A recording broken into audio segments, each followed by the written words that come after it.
G'day folks, and welcome to this introduction to Eylau 1807. This is the first volume in the Battles of Napoleon series, published by Sound of Drums. We are looking here at the first scenario from this title. It is called The Battle for Night Quarters, the 7th of February 1807. It is a 5-turn learning scenario where the Russians are set up around Eylau, and they will seek to defend this town here. Basically, there are 13 town hexes here, and at the end of the scenario, 5 turns, whoever controls the most, so 7 out of the 13, wins the scenario.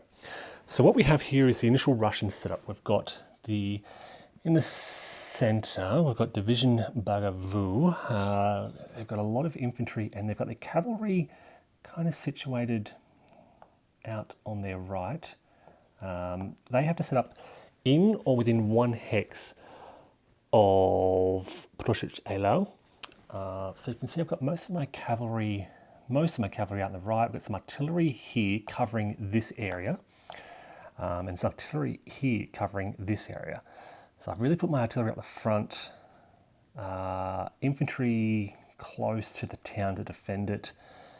That's the decision I've made.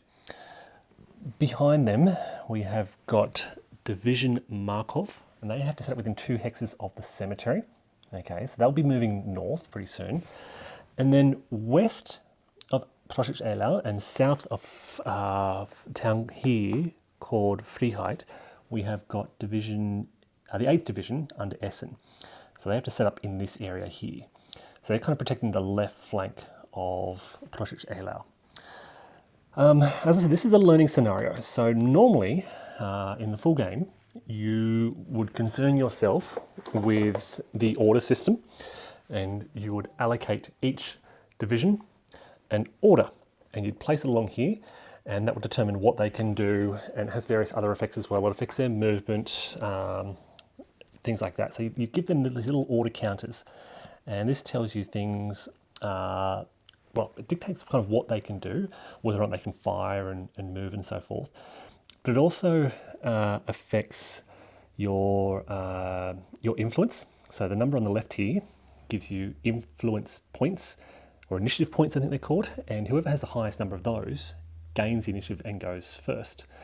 The second number is the modification to your army fatigue levels. So under an attack order, for example, units get -2 army fatigue for every attack order they allocate to divisions. And that reduces their fatigue, and basically the game is won or lost when one side loses all their fatigue points. So as you can imagine, allocating a lot of attack orders gives your units, divisions, a lot of flexibility and offensive capability, but it might really quickly reduce your army fatigue. So you really got to balance out these orders quite carefully.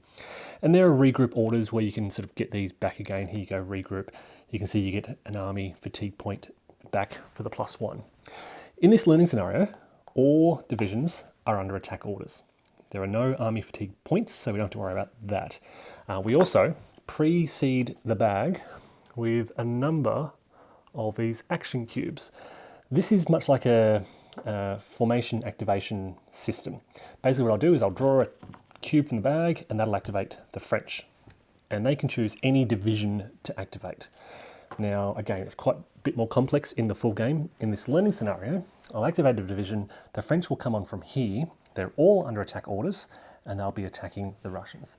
So this scenario is really designed to help you come to grips with movement, fire combat, and assault. And it's all, look, I'm really reminded of the Marie-Louise rules from La Bataille. It is really quite similar in terms of the activation system, the fire combat system, but it's streamlined. I mean, Marie-Louise is now quite an old system. La Bataille had been around for decades. This kind of takes a lot of those core elements and streamlines it into a system that is really easy to grasp. I will point out as well, I'm using the living rules. Okay, so the living rules are available. I got my copy of the living rules from the files section on Board Game Geek. under Eylau 1807. I recommend you download those. The rules are 95% the same, but there are 5% critical changes, including clarification on the, I think it's the roll to stand rules. There's a slight change there, a clarification on obstructed ground, a few other just little points of clarification. So it's worth getting a copy of those living rules.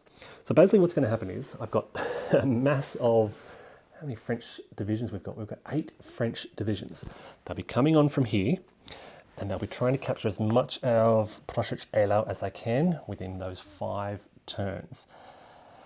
We have got, what do we got here? We do have some Russian artillery out here under these Jaegers. You can see them here. Russian artillery, heavy Russian artillery. These are 2 batteries in each hex. We have 3 heavy batteries from the artillery reserve of the centre here. That's what these units are. That's why they're slightly different coloured. And they are part of Bagavou's division. But I think the French strategy is going to be just to move around Freiheit and try and hit Bagavou's division in strength. That means wrestling with the Russian cavalry. Now there are rules for formations entering square. The game comes with a heap of these square markers, so if that Russian cavalry tries to come and advance against the infantry, they can advance into square. We do have quite a lot of French cavalry coming on, so hopefully they can get in place in time to deter that Russian advance. Look, so as I mentioned, these are the cubes in the bag. I'm just going to check. There's only 1 fire combat cube.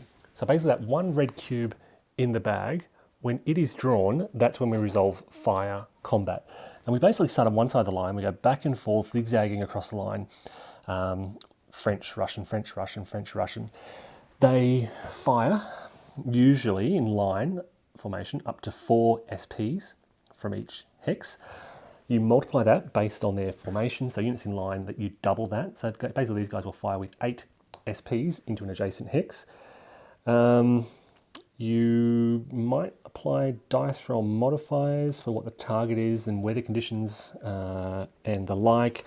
Then there is a fire combat table where you roll a die and resolve the effects, which may be nothing or it may be strength point losses. Now there are 2 systems for strength point losses in the game. We have this big bag of strength markers where you can say, right, this is a strength 1 unit, that's a strength 3 unit. I will be using, the game also comes with this alternative, and it's to use these. So basically this 5 strength unit, when it takes a loss, I just put the 4 marker under it to show that they're now down to 4 SPs. Really easy system to manage. Yeah, not hard to wrap your head around. So yeah, that's how fire combat works. There'll be 1 fire combat per turn. So there's going to be a maximum, if I understand it correctly, of in 5 turns, 5 fire combats. So the French, who need to capture Prošec Eylau, will really be relying on assault. To do that, let me bring a French unit over to demonstrate sort of how this will work. They'll bring a unit over, and after moving adjacent to after their sort of movement action, they'll declare an assault against an adjacent unit. Now, fire combat is 1 unit on 1 unit, but in an assault, you can combine adjacent units, two, for example, French battalions against a Russian position. And there are, let me, if I can show you the table, there are a suite of dice roll modifiers which may affect this. So you add these all up. As I showed in my unboxing, the game comes, if I can dig this out, the game comes with these tally sticks. So as you're kind of adding the modifiers, you're moving this up and down to work out what the total dice roll modifier might be. And then you basically roll 2 dice, and if you get 8 or less, then the assault is successful. The defending stack loses 1 step and must retreat. So it's a really simple process. You just add up all these modifiers and have a go. There are also rules for standing. I mentioned there's rules for forming square, which are really interesting. Very similar again to La Bataille, but sort of streamlined I want to say simplified, but it's really, it's just, I don't, it's much the same. I already get the impression that it's going to play out a lot like La Bataille, but with a streamlined system. What else? As I said, no orders, no army fatigue. We will have the village and the cemetery, which has sort of special combat effects. We've got the cavalry who may charge. Cavalry, in effect, just work like faster infantry. They've got high movement rates, high strength points, and we'll be able to pounce on that infantry if they find themselves out in the open. So this is going to be the area that the French are going to have to concern themselves about. So I think I mentioned that, as I said, every division is going to be under attack orders each turn, but we don't have to worry about the army fatigue levels. It's just about charging in, engaging in combat, and capturing Eylau. So I'll be playing through this, wrapping my head around the system, and then seeking to move on to the next scenario. Stay tuned, folks. More to come. Thanks for watching.